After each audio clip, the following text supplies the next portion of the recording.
docteur Gams Massy cette fois. Il est neurologue, épileptologue, par ailleurs premier vice-président de l'ALMAC. L'ALMAC qui est cette association des personnes atteintes de lupus, d'ailleurs qui a présidé, donné une conférence de presse lundi pour parler de cette maladie auto-immune. L'association ALMAC, entendez association J'ai un lupus, maladie auto-immune. Il était donc question de présenter à la presse cette maladie rare qui touche une tranche de la population et en silence. Docteur Gams Massy, bienvenue à ABK Radio. Merci Mireille, merci Black et bonjour à vos chers fidèles auditeurs. Merci beaucoup docteur. Comment allez-vous docteur? Rarement on pose cette question au docteur. Et pourtant c'est très important. Voilà. Merci. Parce que rien que les malades suivants ne les laissent pas en paix. Donc eux-mêmes ils ont besoin qu'on leur demande comment est-ce qu'ils vont. Forcément. Gloire à Dieu, le docteur se porte très bien. Oui, ça se voit sur lui. À côté de lui, on a Gustave Canada. Bonjour Gustave, bienvenue à ABK Radio. Bonjour Mireille et bonjour à tous les auditeurs. Comment allez-vous Gustave? C'est bien, voilà, par la grâce de Dieu. Alors, Gustave Canada. Oui, Gustave Canada, c'est son nom. Si vous avez une question, allez-y. Hein. Non, Gustave Canada, je crois que peut-être c'est un artiste et que Canada...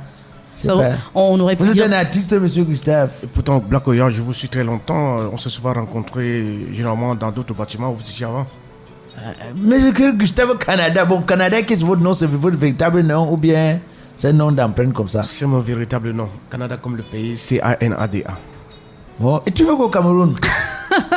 Bien mon pays et je suis originaire de la région du littoral. C'est qu'il n'a pas encore.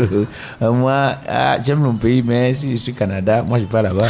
C'est important de rire un peu, d'apporter, de détendre l'atmosphère Black Oya, mais le sujet qu'on aborde ce matin est très sérieux. D'ailleurs, Gustave est là parce qu'il a un témoignage à partager avec nous concernant cette maladie. Mais docteur, de prime abord, quand on dit lupus, on fait référence à quoi? Mais parce que on sait simplement que c'est une maladie rare. Précisément, c'est quoi? Voilà, le lupus est une maladie inflammatoire causée par un mécanisme auto-immun, c'est-à-dire les cellules qui sont censées défendre l'organisme contre les étrangers, contre les germes, se retournent contre les propres tissus de l'organisme. C'est un peu comme si les forces de défense de notre pays mettaient à feu et à sang notre propre pays. Donc c'est ce qui se passe dans le corps des patients atteints de lupus. Les anticorps produits vont attaquer les tissus de l'organisme et de cela proviennent les différentes manifestations. Mais pourquoi est-ce qu'on dit d'elle qu'elle est une maladie rare? Elle est une maladie rare parce que elle n'est pas très fréquente. C'est une maladie qu'on ne rencontre pas, comme par exemple le paludisme ou bien le VIH/SIDA en consultation de routine. Et le nombre de malades, même dans le monde, est estimé à 5 millions, ce qui est quand même pas très élevé pour comparer aux autres maladies plus Mais fréquentes. docteur, est-ce qu'il y a déjà un traitement approprié pour cette maladie-là? Non, malheureusement, Black, il n'y a pas de traitement pour guérir du lupus. Il y a des médicaments pour améliorer la qualité de vie des patients et donc atténuer les symptômes, mais il n'y a pas de traitement pour guérir du lupus, malheureusement. On va peut-être revenir sur le traitement plus tard, docteur, mais maladie rare, pourtant les chiffres qu'on avance sont un peu inquiétants, on va le dire. Vous nous avez dit à la conférence que sur 10 personnes, sur un échantillon de 10 personnes, hommes et femmes, enfin 9 femmes en souffrent pour seulement un homme. Pourquoi cette maladie cible précisément les femmes? Il faut dire que cette maladie cible les femmes précisément en âge de procréer, donc autour de 15 à 40 voire 44 ans. Et on pense que ça touche plus les femmes parce que les femmes ont une propension à développer, à développer de l'inflammation, et cela à cause des hormones. Et l'hormone incriminée qui est beaucoup plus produite chez la femme, ce sont les œstrogènes. Donc c'est probablement un mécanisme hormonal qui favoriserait la survenue du lupus beaucoup plus chez les femmes que chez les hommes. Oui, mais pardon, je voulais poser une question. L'appellation lupus là, ça vient d'où? Est-ce que vous avez aussi vu une maladie rare, vous avez dit bon ok, on va appeler ça lupus, ça vient d'où? Donc il faut dire que le terme lupus provient de loup. Pourquoi loup? Parce que les patients ont des signes assez caractéristiques sur le visage, une éruption du visage en forme d'aile de papillon et qui donne au visage un aspect de masque de loup. C'est de là que provient le nom lupus. Alors, vous nous avez dit également il y a quelques jours que la maladie se manifeste, enfin, sous plusieurs formes. Pourquoi et comment? Il faut dire que les cellules de l'organisme qui vont produire les anticorps, qui vont attaquer les tissus de l'organisme, peuvent attaquer pratiquement toutes les parties de notre corps. Les manifestations peuvent être cutanées, comme je l'ai dit, avec une éruption qui va toucher la face ou bien d'autres parties de la peau. Les manifestations peuvent être articulaires, dont les patients auront des douleurs articulaires. Les manifestations peuvent être neurologiques. Les patients peuvent avoir un syndrome dépressif, par exemple. Les manifestations peuvent être cardiaques, peuvent être rénales, entraîner une insuffisance rénale, peuvent être hématologiques, c'est-à-dire toucher les cellules sanguines, et souvent les patients ont des anémies sévères et qui surviennent à répétition, qui nécessitent plusieurs transfusions. Et vous nous avez dit également que la maladie ne se détecte pas au premier jour. La preuve, la plupart des patients arrivent souvent à l'hôpital à un stade épuisé, que ce soit financièrement ou énergiquement, mais parce que souvent à travers un symptôme, on peut soigner une autre maladie. Pourtant, c'est le lupus. Finalement, comment on fait pour diagnostiquer cette maladie? Il faut dire que pour poser le diagnostic de lupus, c'est un faisceau d'arguments. Il n'y a pas un test comme celui du VIH qui nous dit que si c'est positif, c'est le lupus. Non, c'est un faisceau d'arguments parmi lesquels il y a les arguments épidémiologiques. Donc, si ça touche une femme jeune, si des symptômes apparaissent chez une femme jeune, il y a des arguments cliniques, notamment tous les symptômes et les signes que j'ai décrits précédemment. Et il y a des arguments biologiques, c'est-à-dire dans le sang, on va rechercher les anticorps, plusieurs anticorps qui attaquent les cellules de l'organisme. Une fois qu'on a l'ensemble de ces faisceaux d'arguments-là, on peut dire que on est probablement en face d'un lupus. Mais docteur, est-ce que si dès le départ, c'est-à-dire que si je viens à l'hôpital et après mes examens, on constate que j'ai le lupus et on constate le départ, c'est-à-dire que c'est encore au début, est-ce qu'il est possible de détruire ça complètement dans le corps? Non, malheureusement, il n'y a pas de, comme je l'ai dit précédemment, il n'y a pas de traitement qui permet de guérir complètement du lupus. Non, il y a des traitements qui permettent de réduire les symptômes et donc améliorer la qualité de vie du patient. Donc, comme vous dites que lorsqu'un patient souffre de ça, c'est éternel, quoi. C'est à vie, voilà. Et c'est à vie, mais ça n'empêche pas aux patients de mener une vie normale. Je veux dire que exercer la passion, le métier qui lui plaît, être journaliste, être médecin et tout ce qui va avec. Est-ce que le lupus peut être considéré aujourd'hui comme un handicap? Je veux dire, les patients en réalité vont lutter contre beaucoup de symptômes. D'accord, il y a des symptômes physiques, mais il y a également des symptômes psychologiques. Donc, à mon avis, le lupus peut être considéré comme un handicap. Mais il faut dire aussi que vivre normalement du lupus, je dirais on peut vivre à peu près normalement si on est bien suivi et qu'on a une hygiène de vie correcte. D'ailleurs, il y a des stars bien connues comme Seal, comme Selena Gomez, qui sont des lupiques. Tony Braxton, qui sont des lupiques. On va écouter ce témoignage de Ghislaine Mangwa Kamche. Elle n'a pas pu être avec nous, mais parce qu'elle s'est déplacée. On a eu l'occasion d'avoir un entretien avec elle le jour de la conférence, lundi dernier. Ghislaine, qui est la présidente de l'association J'ai un lupus, maladie auto-immune, en abrégé ALMAC. On se reparle dans un très court instant.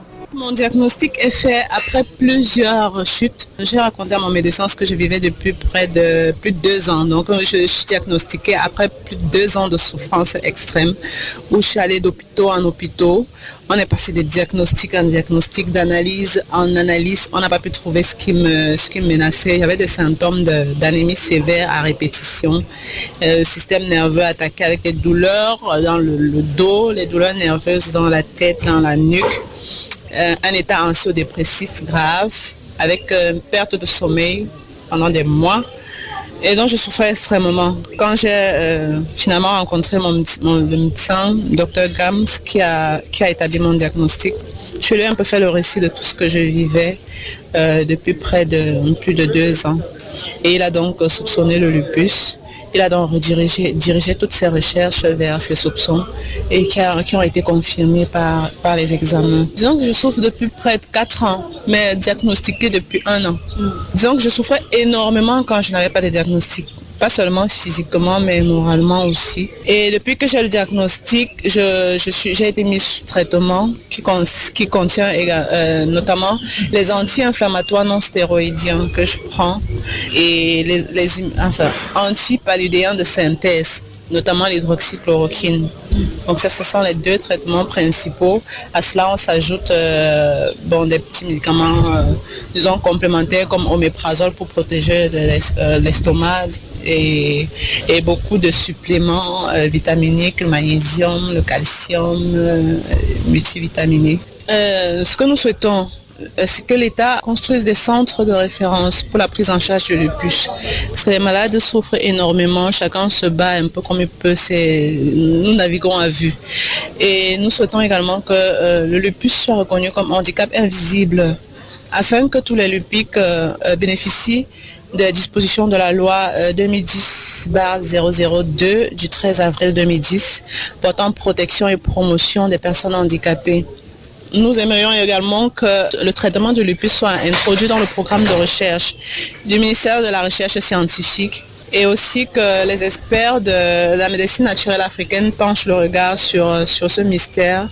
Nous aimerions également que l'hydroxychloroquine, qui est le médicament de fond pour le traitement de lupus, soit classé parmi les médicaments essentiels afin que son accès devienne facile pour les patients. L'association compte un peu plus d'une dizaine de membres. Nous sommes une très jeune association, à peine 1 mois d'existence et à 80% fait de malades. Donc nous sommes vraiment en pleine constitution et je rappelle que l'association est ouverte à tous, pas seulement aux malades, aux proches des malades et même à tous sympathisants à la cause, aux médecins, parce que nous avons besoin de constituer un comité scientifique. Docteur, est-ce que ce que Ghislaine vient de décrire traduit tout ce que les lupiques vivent, tous ces désagréments, les douleurs au quotidien? Elle en a souffert pendant plus de 2 ans et c'est seulement il y a 1 an que le diagnostic final a été établi et l'information lui a été donnée selon laquelle elle est lupique. Tout à fait. Il faut dire que les patients souffrent, que ce soit avant le diagnostic, même après le diagnostic, les patients continuent de souffrir. Comme je l'ai dit, les manifestations peuvent être ostéo-articulaires, dont les patients peuvent avoir des douleurs. Mais au-delà de la souffrance physique, là, il y a également une souffrance psychologique, parce qu'être porteur d'une maladie chronique, donc à vie, n'est jamais facile. Être porteur d'une maladie qui modifie complètement son hygiène de vie, son style de vie n'est pas du tout facile. Et vous parlez de modification d'hygiène de vie. Gustave Canada, vous avez vu votre vie, un peu basculer quand on a détecté un lupus chez votre fille. Quelle est votre histoire? Comment ça s'est passé? C'est une histoire extraordinaire. Jusqu'à présent, je n'en reviens pas. Tout simplement parce que c'était pas un fleuve tranquille. Comme le docteur l'a dit, au début ça commençait un peu comme le palud, l'arthrite, on a un peu mal aux articulations. Un peu comme de l'arthrite, on a un peu mal aux articulations, pas au centre de santé, dispensaire. Et 3e rechute, on est toujours en train d'avoir mal. On s'est dit que dans cette fois-ci, on ira dans un hôpital de référence. Je ne sais pas si on peut citer les noms. Allez-y. Ça s'est passé à Yaoundé. Nous sommes allés à l'hôpital Gynéco, où l'enfant était interné pendant 3 ans. On a fait toutes les batteries d'examens jusqu'à ce que, on penserait même que peut-être que soit l'épilepsie ou trypanosée. Vous avez dit interné pendant combien de temps? 3 semaines. 3 semaines. Oui. On a même pensé à la trypanosose puisque elle avait commencé à être anémiée. Voilà. On a fait l'examen, malgré que sa mère et moi, nous avons dit que non, nous ne sommes pas AS pour dire peut-être pour avoir une possibilité. Au bout de cela, 3 éminents professeurs de cet établissement m'ont appelé dans leur bureau pour me dire que vraiment, monsieur, nous sommes désolés avec votre enfant. On a fait tout ce qu'on pouvait faire à notre niveau, mais on ne sait pas ce qu'il faut faire de plus. Voilà, nous vous conseillerons d'aller soit à l'hôpital central de Yaoundé ou à l'hôpital CNPS pour voir un rhumatologue. Il n'y a pas plus assez de moyens. On est obligé de replier à la maison, attendre peut-être 1 ou 2 semaines. Après, nous sommes allés à la CNPS parce que nous habitons à Total Ngusso. Et CNPS c'était facile parce qu'il fallait aussi de temps en temps faire un soir à la maison pour voir les autres enfants. C'est comme ça que nous sommes arrivés. L'enfant était hospitalisé pour la première fois 2 semaines, avec tout ce que vous pouvez imaginer dans cet établissement, la caution financière, le traitement, les examens. Le premier jour, nous avons fait à peu près 42 examens, à plus de 150 000 francs, sans oublier la caution et tout ce qu'il fallait. Chaque jour, on nous disait justement que non, l'enfant a juste problème de sang. On se demande que, mais quelle est cette maladie? On dit que problème de sang qu'on ne trouve pas. Nous, nous sommes venus ici pour trouver des solutions. On se dit que, ok, si c'est une maladie, l'enfant a une maladie de sang, dites-nous une fois directement la maladie de sang. On se dit que, ok. Jusqu'à là, on dit que, bon, finalement, on se dit que, ok, comme sur le sang, il va falloir suivre un traitement dur. Voilà. C'était un médicament, je l'ai oublié, il coûtait à peu près 95 000, il fallait prendre 3 dosages. Nous sommes revenus la deuxième fois, en 3 jours, nous avons dépensé à près de 500 000 francs. Deuxième hospitalisation, juste pour prendre ce traitement-là. Jusque-là, rien. Et pendant ce séjour-là, l'enfant a commencé à emmagasiner de l'eau. Puisque quand elle est arrivée, la CNPS, elle était presque anémiée et maigrée. Et là, bon, je me dis, je ne suis pas médecin, mais juste le temps de remonter, on faisait peut-être 2 ou 3 perfusions par jour et tout ça, elle faisait que gonfler. Nous, on sommes les parents, on ne savait pas de quoi il s'agissait.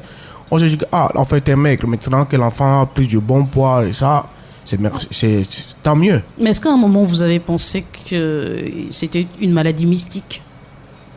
Vous savez qu'en Afrique, il y a tout. Alors, si un peu encore c'était passable, quand nous sommes sortis, l'enfant a commencé à emmagasiner des os, jusqu'à quitter de 55 kilos à peu près 90. Pour une fille de 16 ans? 16 ans, oui, 16 ans. Jusque-là, on ne savait pas de quoi il s'agissait. Nous avons eu quand même les conseils, par exemple, tradipraticiens qu'il faut faire ceci, faire cela. Jusque-là, ça n'allait pas. Et là, quand on en avait marre, parce qu'on a encore fait à peu près 1 semaine, 2 semaines à la maison, nous sommes allés aux urgences de l'hôpital central. C'était au mois d'août, l'année dernière. Arrivé aux urgences de l'hôpital central, elle a eu 3 injections docteur, dis-moi un peu, le composant du sang là, c'est qui est jaune là? Jaune là, le composant de sang. Du plasma. Plasma, exactement. Du plasma, merci. Elle a eu 3 injections de plasma en attente qu'on puisse l'orienter dans le service approprié. Parce que jusque-là, on ne sait pas de quoi l'enfant souffre. Finalement, vu son poids, on se dit qu'ok, dans ce cas-là, on va un peu l'orienter vers la néphrologie, donc ce qui concerne un peu les reins. Malheureusement, cette période-là, on me dit donc que tous les médecins entre juillet et août, les médecins vont en congé sur tous ces services-là en néphrologie. Je demande que, mais l'hôpital central de Yaoundé a combien de néphrologues? On me dit à peu près 8. Mais comment tous sont en congé? À la fois. À la fois. Bon, on a essayé de parler là, tout cela. On dit que on va aller jusque-là. Il y a une qui a essayé quand même, une dame, je ne connais pas son nom, et néphrologue là-bas, elle a essayé de gérer par téléphone. On a dit que non, vraiment, elle est vraiment en congé. Elle ne peut pas gérer tout cela par téléphone. Il faudrait qu'on oriente dans un autre service. Après avoir passé 3 jours là-bas. Ça, c'est encore les pleurs à zéro. Je vous remets vraiment les pleurs de sa mère et moi pendant toute cette période-là. Et c'est au bout du 4e jour que c'est la coordonnatrice. Ils ont un terme au niveau de l'hôpital, celui qui gère souvent les services là. Mais pas cordeau, ils ont un autre terme. Surveillant général ou major? Non, major, merci. Major. Je pleure dans le bureau du major. C'était une dame. Elle, finalement, elle appelle son responsable pour dire que vraiment, le monsieur, si quand il voit son enfant et les parents, il faut absolument qu'on essaye de faire quelque chose. C'est comme ça que le monsieur là, je crois qu'un professeur au niveau des gens de l'hôpital central de Yaoundé, il a appelé de gauche à droite, puisqu'on me disait qu'il allait dans notre hôpital. Je dis que mais j'ai déjà fait presque les hôpitaux de Yaoundé, je vais encore aller au temps. Bon, la seule chance que nous avons, c'est l'hôpital central. Finalement, il me dit que non, ça va, il faut aller au CHU. Là-bas, on va vraiment prendre soin de votre enfant, jusqu'à ce les plaies que je ne suis pas sûr d'aller là-bas. Je venais ici à l'hôpital central pour que l'enfant puisse bénéficier de tout. Que non, on a déjà tout arrangé, il y a la néphrologue là-bas, on vous attend même directement. C'est comme ça que je suis allé chercher un taxi, moi-même je suis allé chercher les brancards et tout ça. Pour transporter l'enfant. Et oui, personne, non, même tout ce monde là, qui sont occupés, il n'y a même personne. Moi, j'ai porté l'enfant au bout des bras pour mettre dans le taxi. Nous sommes arrivés aux urgences de l'hôpital CHU. On a été très bien accueillis. Comme l'enfant est mineur, on a orienté au niveau de la pédiatrie. Très propre, très professionnel. Vraiment, ces dames-là, je tiens à leur dire merci. Vraiment, tous ces enfants qui arrivent là-bas, ils les prennent exactement comme... les leurs. Les leurs, exactement, oui. Là-bas, je peux dire que vraiment, tout s'est bien passé. Et je remercie ici la néphrologue Dr John et le professeur Kassi qui ont vraiment pris soin de mon enfant. Parce que c'est grâce au professeur Kassi qui a détecté que non, ça a vu les symptômes. Parce que normalement, vu les conversations, nous sommes quand même les parents modernes. On peut dire que les parents 2.0. Donc chaque fois qu'il y avait les examens, je tapais toujours sur Google. Pour vous renseigner, savoir exactement ce que c'est. Pour voir un peu l'orientation des médecins. Même quand il y avait les médicaments, on prescrivait. Avant même que j'en achète, je regarde un peu à quoi ça sert. Quand il fallait faire les examens à l'hôpital, au centre pasteur de Yaoundé, j'essayais toujours de fouiller un peu dans mon téléphone pour voir un peu les différentes orientations. Bon, moi, je ne suis pas médecin, juste pour savoir dans quelle direction, bien de s'informer. Dans quelle direction les médecins voulaient aller. Mais le professeur Kassi n'a pas tergiversé. Quand il a vu les symptômes, parce que, vu les conversations, il disait que l'enfant a atteint la phase 3. Je lui ai dit que bon, mais donc, professeur, phase 3, c'est combien? Il dit la phase 4. Il y a jusqu'à 4 phases. Mais à quel moment on a traversé la première et la deuxième phase, puisqu'on ne savait même pas de quoi il souffrait? Comme disait tout à l'heure le docteur, oui. La phase 1, ça veut dire que vous gardez tous vos aspects physiques. Tout est normal quand on vous regarde. C'est vous savez que vous avez mal à l'intérieur. Jusqu'à ce que peut-être vous avez mal à la tête, vous n'avez plus bonne mine. On peut supposer que c'est la phase 2. La phase 3, ça veut dire que exactement tous les symptômes du lupus ont apparu. Et donc, votre fille était en phase 3. Les taches, les scènes au niveau des yeux, exactement la face de l'eau a apparu avec toutes ces charges, tout ça. La face de l'eau. La face de l'eau, exactement. Ce ne sont pas plus qu'avec les yeux qui s'ébrilent. Parce que quand vous avez les scènes, les yeux ont tendance à avoir cet aspect de l'eau. Donc, quand il a regardé ça, il me dit que, ok, bon, dans tous ces cas, c'est la science. Hein. On ne peut pas seulement se contenter du regard. Il faudrait que les examens confirment cela. Et je vous fais grâce de ce qu'on appelle examen. Ce n'est pas l'examen des urines ou de sang qui coûte 2 000 ou 3 000. Je suis encore arrivé aux urgences, au centre Pasteur. Après avoir payé encore ces séries d'examens, on me demande encore donc maintenant que ceux-ci doivent aller en Europe. On me donne le montant, je me suis directement tombé, je me suis mis à pleurer. J'ai appelé mon père pour lui dire que cette fois-ci, je pense que je vais mourir. Il dit que c'est quoi? On me demande donc maintenant de payer ça. Et vous avez une idée du montant? C'était combien en fait? Je ne peux pas vous dire à combien j'ai soigné ma fille, mais je peux juste vous dire que pour l'argent, il n'y avait pas de problème. Dieu en donne toujours. Même en descendant de cet immeuble-ci, vous pouvez trouver l'argent au bas de l'échelle ou bien au carrefour. Mais la santé, on n'achète pas la santé. Et nous sommes des chrétiens, nous avons remis tout ça aux mains de Dieu. L'argent, il y en avait toujours. De quoi se plaignait votre fille? Est-ce que quand elle vous parlait, elle citait les endroits où ça faisait mal? C'était plus interne ou externe? C'était psychosomatique. En même temps, je disais qu'elle avait mal, comme le docteur l'a dit, articulation, elle avait mal. Vous savez, ce n'est pas un seul endroit, les bobos l'ensemble. Mais je me rappelle toujours la question qu'elle me posait. Papa, pourquoi mon corps est comme ça? Je disais toujours que ça va aller. Alors je rappelle que c'est une magnifique fille, vous m'avez fait voir les photos. Élève, elle a parcouru elle a fait son cursus scolaire sans problème jusqu'à ce que on lui détecte cette maladie et que son corps connaisse une transformation, et elle ne comprenait pas la raison pour laquelle elle vous posait ces questions-là. À quel moment tout bascule, Gustave, jusqu'à ce que mort s'en suive? Quand le diagnostic a été posé avec la confirmation, parce que quand vous faites ces examens-là, bien sûr, on vous prélève le sang aussi, mais les examens sont faits en Europe. Voilà, sont faits en Europe. Et j'avais pris les renseignements au niveau du centre Pasteur de Yaoundé, et on envoyait les examens là 2 fois par semaine. Donc ça veut dire que les mardis et les jeudis. Donc vous pouvez déposer vos échantillons avant 7 heures. Voilà. Au moment où le diagnostic a été posé, directement on l'a mis sous traitement. Je crois à l'époque elle prenait du Laxalis, je pense au couvert du Lazélix, merci, Lazélix, qui fait beaucoup uriner. Ce qui fait qu'elle a commencé à perdre du poids. Ça veut dire que parce que avec la rétention de liquide, on entre dans les cellules et vous prenez du poids. Donc elle a commencé à baisser. Et dans ces cas-là, quand les retours des examens, les résultats sont arrivés, directement on a commencé à suivre son traitement. Elle a commencé à prendre de l'indoxa, qui est un traitement au niveau cancérigène, en fait, qui soigne le cancer, parce que c'est un paquet de traitements qu'elle suivait, et prenant aussi de plaquenil. L'hydroxychloroquine. Voilà, du plaquenil et tout ça. Ce qui fait qu'elle a suivi la chimio pendant 6 mois. Et tout est devenu presque normal. Donc, elle préparait, elle mangeait, elle faisait tout ce qu'il veut et tout ça.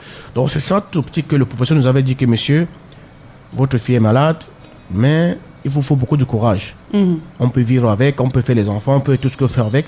Donc, c'est dans cette optique que nous sommes restés, dans cet espoir, sachant que, bon, notre fille n'aura pas une vie normale comme toutes les filles, mais il y a quand même une chose que elle pourra quand même vivre et nous faire du bon. C'est comme ça, elle préparait à la maison, elle faisait la lessive, elle jouait avec ses enfants. Il y avait de l'espoir, en fait. Beaucoup d'espoir. Beaucoup d'espoir. Malheureusement, comme on dit, une chose amène toujours une autre. Avec la crise qui est arrivée du Covid-19 et le traitement du Plaquenil aussi, qui est un traitement du Covid, ça peut que disparaître dans le marché.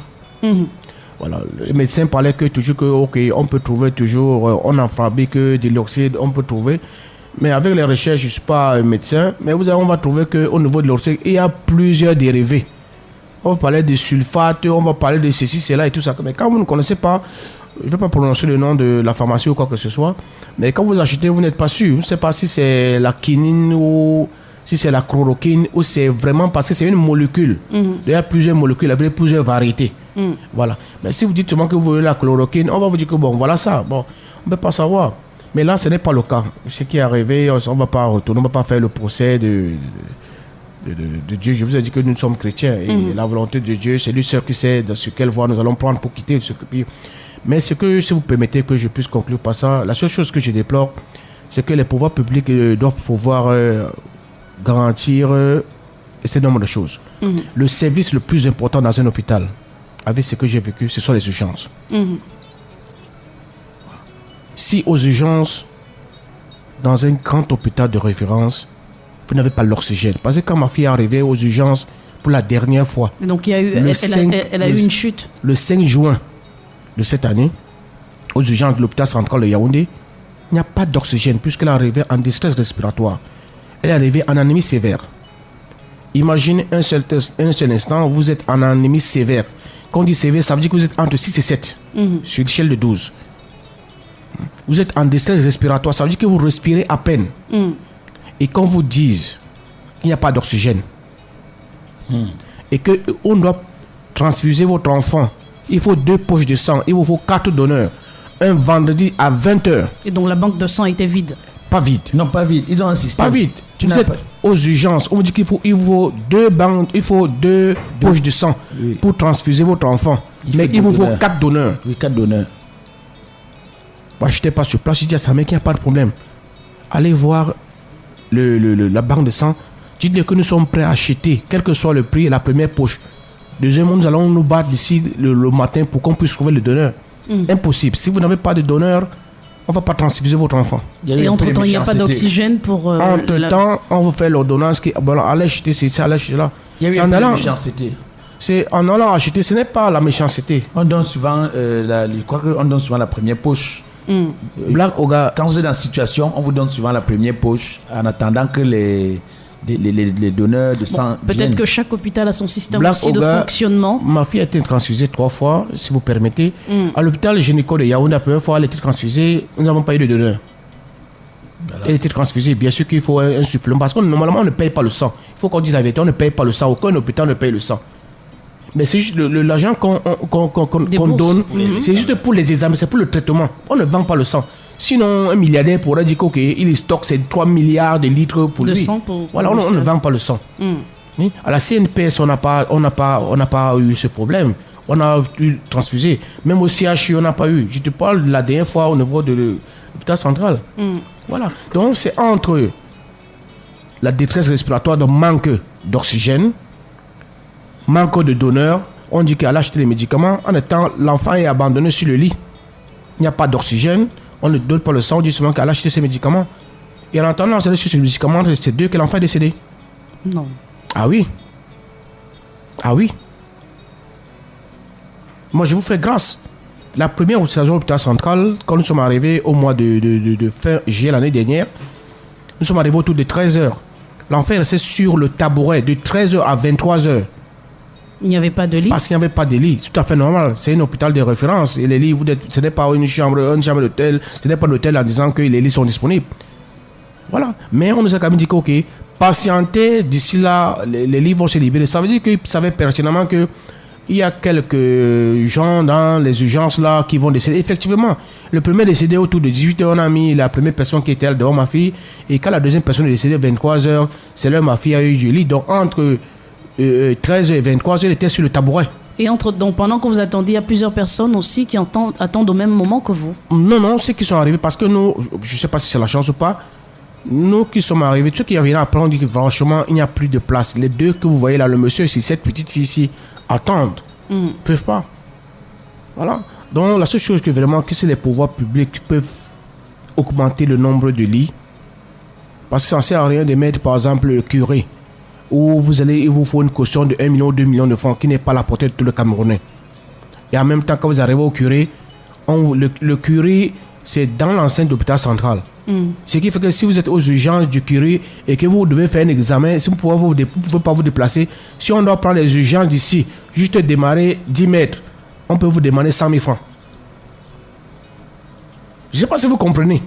Ça veut dire que le curé est à l'intérieur de l'hôpital central de Yaoundé. Mais si vous voulez quitter le bâtiment du curé, juste aller à 50 mètres, même pas 50 mètres, plus c'est dans l'enceinte. Donc même juste démarrer les urgences.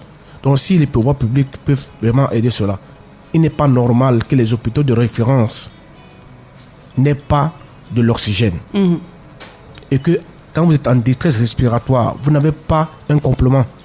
Et que vous êtes en anémie sévère, qu'on vous oblige à avoir des donneurs. Gustave Canada, vous avez pris du courage pour venir témoigner avec nous, témoigner ce matin et édifier les auditeurs de la fréquence utile et agréable. Quel est le meilleur souvenir que vous gardez de votre fille, puisqu'elle est décédée aujourd'hui? Le 12 juin. Le 12 juin. C'était une fille pleine de joie. Ce qui fait qu'elle aimait regarder les émissions culinaires à la télé. Et quand il y avait une émission culinaire, quelle que soit la chaîne, nous tous à la maison, on regardait. Et c'est pour cela que quand il y avait un mets à faire, c'est elle qu'on disait que bon, Océane, va à la cuisine, va préparer, va faire ceci, cela et tout cela. Maintenant, je suis incapable de regarder une émission culinaire. Quand je vois seulement, je zappe. Parce que quand je regarde ça, l'image du trop de souvenirs. Beaucoup de souvenirs. Voilà. Et elle était en classe de... Première. À Yaoundé, au lycée de Ngoussou-Ngoulmekong. Première à 17 ans. Oui. Comment se porte sa maman aujourd'hui et ses petits frères? La vie, c'est devant. Et nous mettons l'espoir dans les mains de Dieu. C'est lui seul qu'on connaît. Ma référence dans la Bible, c'est Job. Qui a tout subi, mais Dieu lui a donné son sup. Donc nous gardons sa mère et ses autres frères et sœurs.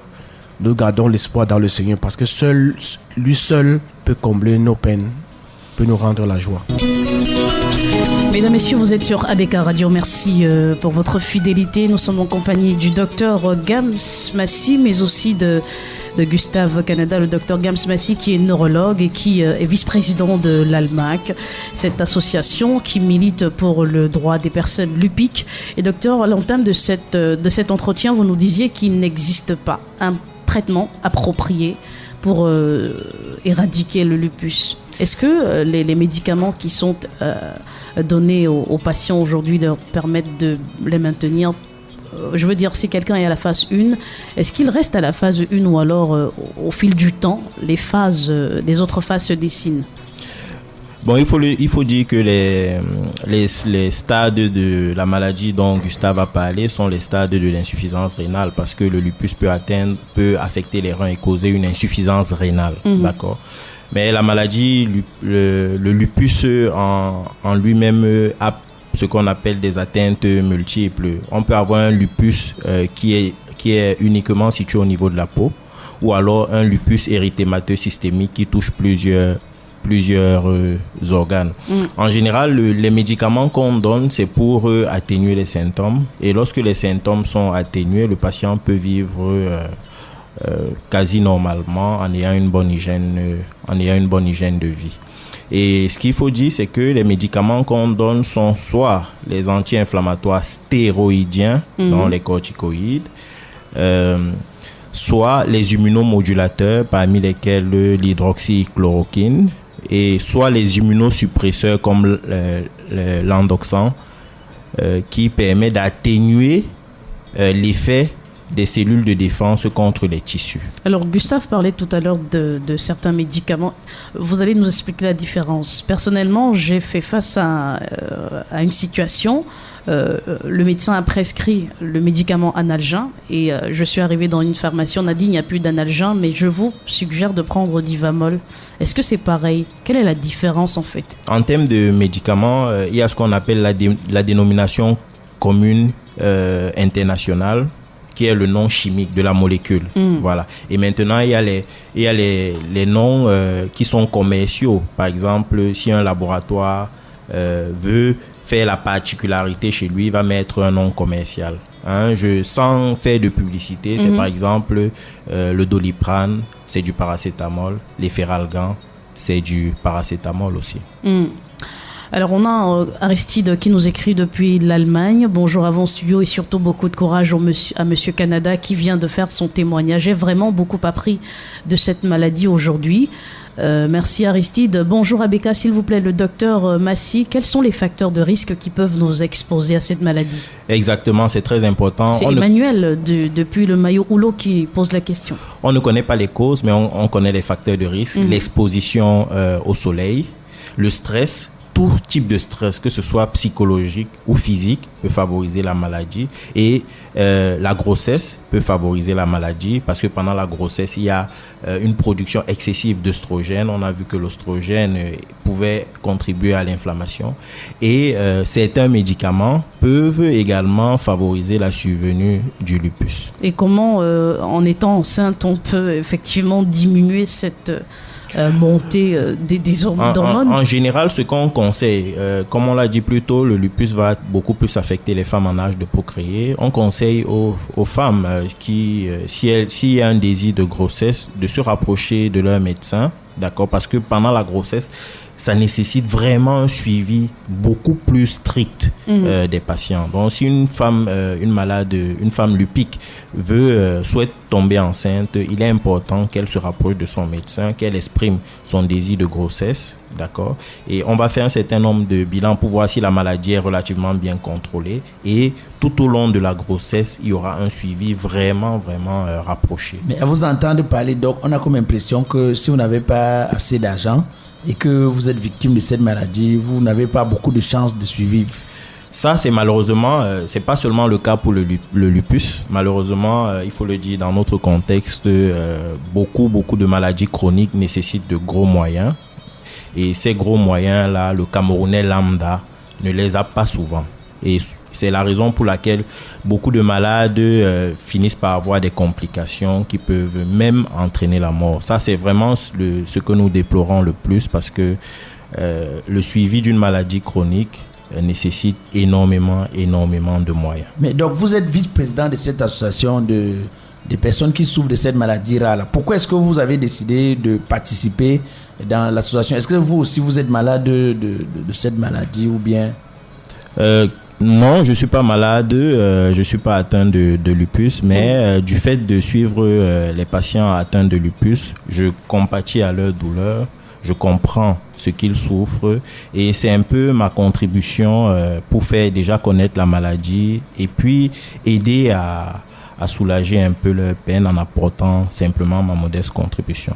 Et quels sont, parce que dans son témoignage, Ghislaine, la présidente, tout à l'heure parlait d'un comité scientifique, c'est donc dire que le lupus rassemble un ensemble d'experts dans la prise en charge? Voilà, tout à fait. Le lupus touche plusieurs organes. Moi, je suis neurologue, j'interviens quand il touche le cerveau, le système nerveux. Le lupus touche la peau, donc les dermatologues sont impliqués. Le lupus touche les reins. Les néphrologues comme le professeur Kazé qui a posé le diagnostic de la fille de Gustave. Et le lupus peut toucher le cœur, les articulations, dont il y a les rhumatologues également qui sont impliqués et les médecins internistes qui sont impliqués. Et d'ailleurs, le jour de la conférence, on était en compagnie de Benoît Kama, qui lui, il est kinésithérapeute. Oui, le rôle du kinésithérapeute dans la prise en charge des malades lupiques, c'est la rééducation. Parce que certains, à cause des douleurs articulaires ou bien à cause de l'atteinte du système nerveux, peuvent développer des troubles de la marche et donc le kinésithérapeute va intervenir pour rééduquer, pour réapprendre aux malades à marcher. Vous êtes venu également ce matin avec Laure Sandrine Eyoum, qui est de la cellule de communication de l'ALCAM. Bonjour Sandrine, bienvenue. Bonjour Mireille, bonjour à tous les auditeurs. Alors votre association a été créée le 10 mai 2020 et légalisée le 16 juin. Aujourd'hui, quel est le plaidoyer que vous faites à l'endroit du gouvernement ? Le plaidoyer, on va parler des plaidoyers parce qu'ils sont nombreux. La maladie est rare, elle est pourtant très dangereuse. Donc, il y a beaucoup de points sur lesquels on veut s'appesantir. Notamment, le premier plaidoyer, on aimerait que le lupus soit reconnu comme handicap invisible parce que le docteur Gams le disait tout à l'heure, ça touche tout le corps. Donc, malheureusement, les manifestations ne sont pas toujours visibles, mais les patients en souffrent. Donc, on aimerait que le lupus soit reconnu comme un handicap invisible et que les lupiques puissent bénéficier de la loi qui protège les personnes handicapées au Cameroun. La deuxième chose, c'est que on aimerait aussi que le traitement du lupus soit introduit dans le programme de recherche, soit de la médecine traditionnelle, soit de la médecine moderne, pour que, pourquoi pas, la solution vienne de chez nous, étant donné que c'est une maladie qui n'a pas encore de cause connue. On sait juste que les anticorps attaquent le corps. On ne peut pas véritablement parler de traitement. Alors, si on s'intéressait un peu plus, ça pourrait aider les patients du lupus. En dernier, peut-être pas le dernier plaidoyer, mais pour seulement parler de ceux d'aujourd'hui, on aimerait que le gouvernement crée des centres de prise en charge dans les récits, que ce soit de Monsieur Canada, que ce soit de Ghislaine Mangwa. On sait qu'il n'y a pas de centre. Ils ont juste été ballottés d'hôpitaux en hôpitaux en essayant de trouver la solution à leurs problèmes. Donc, s'il y avait un centre de prise en charge, ils pourraient tous se retrouver là-bas et le traitement pourrait se passer de la meilleure façon. Un mois seulement que l'association existe, mais déjà une dizaine de membres, parmi lesquels les lupiques. Je rappelle que vous ne l'êtes pas du tout. Oui. Donc si quelqu'un souhaite adhérer à l'association... Si quelqu'un souhaite adhérer à l'association, il va sur la page de l'association, sur Facebook. J'ai un lupus, maladie auto-immune Cameroun. Il y a des détails, il y a des publications. La personne pourrait aussi s'informer avant de rejoindre le groupe. On rappelle qu'on a vraiment besoin de personnes pour nous assister. La communication doit être vraiment agressive parce que la maladie elle est très agressive. On devrait l'être aussi pour que les gens soient informés et que peut-être on parvienne à trouver des solutions durables. Merci Laure. À très bientôt. Karen. Gustave, on a terminé. S'il fallait donner un conseil aux parents qui ont des enfants, qui ont un enfant sûrement qui souffre de lupus, ce serait lequel ? L'assistance, c'est beaucoup plus moral. Assistance morale. Oui. Parce que, comme j'ai parlé tout à l'heure, vous avez toujours avoir de l'argent pour acheter des médicaments, mais il y a aussi un soutien psychologique. Parce que on savait de quoi elle souffrait, on savait qu'elle devait suivre le traitement, mais on est dans l'espoir. Non, en septembre, tu es à l'école, il n'y a pas de souci, tu vas faire ceci, cela. Bon, on va juste aller à l'école pour dire aux enseignants que non, tu ne pourras pas faire le sport, mais on ne la traitait pas, même à la maison, on ne la traitait pas comme quelqu'un qui est, on peut dire, handicapé, entre parenthèses. Non, non. Non, elle avait mené dans chez nous, on savait qu'elle avait une vie normale. Alors, est-ce qu'avant, une fois, quand on a détecté la maladie chez Océane, elle allait encore à l'école ou pas ? Est-ce que ses amis étaient au courant de son état de santé ? Elle n'allait pas à l'école et ses camarades de classe, même comme parce que l'année ci, elle n'a pas fréquenté de la maladie. L'année ci, elle n'a pas fréquenté. Mais ses camarades de classe venaient toujours à la maison. Bon, je tiens vraiment à remercier si peut-être, comme c'est la période d'examen, peut-être sont encore en classe, je tiens à les remercier. Ces enfants, vraiment, même à la mort, ils ont fait les polos avec son image. Ce qui fait que nous avons fondu en lampe lors de la levée. Donc, ce qui fait que le soutien était là. Elle menait une vie normale, comme toutes les jeunes filles. Avec ses camarades, les voisins, les voisines, même la famille et tout. Mais tout a seulement basculé le 5 juin. Ça veut dire qu'au 5 juin, tout a basculé. Donc, les parents ont besoin, en fait, les patients, quelle que soit la maladie, ont besoin de ce soutien psychologique. C'est le plus important. C'est même le premier des médicaments. Merci beaucoup d'être venu. Les auditeurs en ont suffisamment appris, nous également. On vous souhaite beaucoup de courage, Gustave. Vous êtes un exemple non seulement de courage, mais vous inspirez forcément ceux qui nous écoutent. Merci beaucoup. Merci de nous avoir soutenus. Merci pour l'accompagnement. Merci pour la vulgarisation de notre association. Merci pour les promoteurs de ABK Radio. Merci. Docteur, dernier mot de fin. Le mot de fin, c'est espoir. D'accord.